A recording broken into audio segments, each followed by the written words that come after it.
ഇന്ന് നമ്മൾ ചെയ്യുന്നത് വളരെ എളുപ്പത്തിൽ ഒരു 5 മിനിറ്റ് കൊണ്ട് തയ്യാറാക്കി എടുക്കാൻ പറ്റുന്ന ഒരു ബ്രേക്ക്ഫാസ്റ്റ് ആണ്. നമ്മൾ ഇതിലേക്ക് കുറച്ച് വെജിറ്റബിൾസ് ഒക്കെ ആഡ് ചെയ്തിട്ടാണ് ഈ ബ്രേക്ക്ഫാസ്റ്റ് ഉണ്ടാക്കി എടുക്കുന്നത്. അപ്പോൾ അതുകൊണ്ട് തന്നെ കറികളൊന്നും ഇല്ലെങ്കിലും നല്ല ടേസ്റ്റിൽ കഴിക്കാൻ പറ്റുന്ന നല്ല ഹെൽത്തി ആയിട്ടുള്ള ഒരു ബ്രേക്ക്ഫാസ്റ്റ് ആണ് കേട്ടോ. അപ്പോൾ അതെങ്ങനെയാണെന്നൊന്ന് വീഡിയോ കണ്ടു നോക്കാം. അപ്പോൾ അതിനുവേണ്ടി ആദ്യം തന്നെ ഒരു മിക്സിയുടെ ജാർ എടുത്ത് അതിലേക്ക് 1 കപ്പ് പത്തിരിപ്പൊടിയാണ് ഇട്ട് കൊടുക്കുന്നത്. നമ്മൾ പത്തിരിക്ക് ഇടിയപ്പത്തിനൊക്കെ എടുക്കുന്ന നൈസ് പത്തിരിക്കൊക്കെ എടുക്കുന്ന നല്ല നൈസ് ആയിട്ടുള്ള അരിപ്പൊടിയാണ് ഇട്ട് കൊടുത്തത്. ഇനി നമുക്കിതിലേക്ക് 1.5 കപ്പ് വെള്ളം ഒഴിച്ചു കൊടുക്കാം. എന്നിട്ട് ഇത് അതുപോലെ ഒരു സ്പൂൺ കൊണ്ട് നന്നായിട്ട് മിക്സ് ചെയ്ത് കൊടുത്തതിന് ശേഷം നല്ല പേസ്റ്റ് പോലെ ഇതൊന്ന് അരച്ചെടുക്കാം. ഇപ്പോൾ നമ്മളിവിടെ നല്ല പേസ്റ്റ് പോലെ അരച്ചെടുത്തിട്ടുണ്ട്. ഇനി നമുക്കിതൊരു ബൗളിലേക്ക് ഒഴിച്ചു കൊടുക്കാം. നല്ല ലൂസായിട്ടുള്ളൊരു മാവാണ് നമുക്ക് വേണ്ടത്. അപ്പോൾ അതുകൊണ്ട് ഞാൻ ഇതിലേക്ക് 1/4 കപ്പും കൂടെ വെള്ളം ഒഴിച്ചു കൊടുക്കുന്നുണ്ട്. നമ്മൾ നീർദോശയൊക്കെ ഉണ്ടാക്കൂലേ, ആ ഒരു കൺസിസ്റ്റൻസിയാണ് ഈ ബാറ്ററിന് വേണ്ടത്. മൊത്തത്തിൽ നമ്മളിപ്പോൾ ഇവിടെ 2.25 കപ്പ് വെള്ളമാണ് ഒഴിച്ചു കൊടുത്തത്. 1 കപ്പ് അരിപ്പൊടിക്ക് 2.25 കപ്പ് വെള്ളമാണ് വേണ്ടത്. ഇത് കണക്കായിട്ടുള്ളൊരു അളവാണ് കേട്ടോ. ഇനി ഇതിലേക്ക് ഒരു ചെറിയ സവാള ഇതുപോലെ ചെറുതായിട്ട് കട്ട് ചെയ്തിട്ടൊന്ന് ചേർത്ത് കൊടുക്കാം.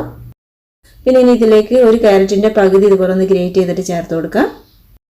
പിന്നെ ഇനി ഇതിലേക്ക് എരിവിന് ആവശ്യത്തിനുള്ള പച്ചമുളകാണ് കേട്ടോ ചേർത്ത് കൊടുക്കുന്നത്. ഞാനിപ്പോൾ ഇവിടെ 2 പച്ചമുളക് ഇതുപോലെ ചെറുതായിട്ട് ചോപ്പ് ചെയ്തിട്ട് ചേർത്ത് കൊടുക്കുന്നുണ്ട്.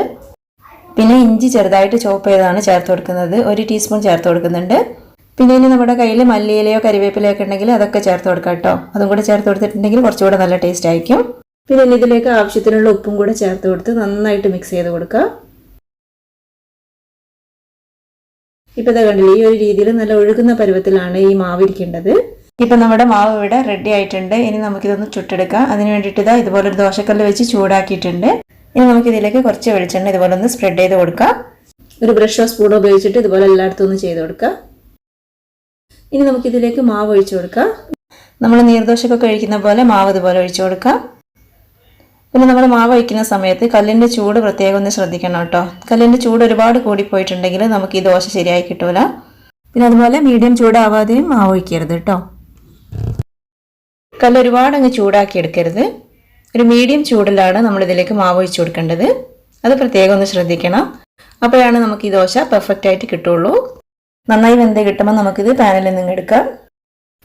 കുറച്ചുകൂടെ ക്രിസ്പി ആയിട്ട് കഴിക്കാനാണ് ഇഷ്ടം എന്നുണ്ടെങ്കിൽ കുറച്ചുകൂടെ സമയം കല്ലിൽ വെച്ചിരുന്നിട്ട് എടുത്താൽ മതി. ബാക്കിയുള്ളതെല്ലാം ഇതുപോലെ ചെയ്തെടുക്കാം. ആദ്യം കല്ലിലേക്ക് കുറച്ച് വെളിച്ചെണ്ണ ഇതുപോലെ ഒന്ന് ബ്രഷ് ചെയ്ത് കൊടുക്കാം. എന്നിട്ട് ഇതാ ഇതുപോലെ മാവ് ഒഴിച്ചു കൊടുക്കാം. ഇപ്പോൾ ഇതാ ഇത്രയേ ഉള്ളൂ. വളരെ സിമ്പിളായിട്ട് ചെയ്തെടുക്കാൻ പറ്റുന്ന നല്ല ടേസ്റ്റിൽ കഴിക്കാൻ പറ്റുന്ന ഒരു ബ്രേക്ക്ഫാസ്റ്റ് റെസിപ്പിയാണ്.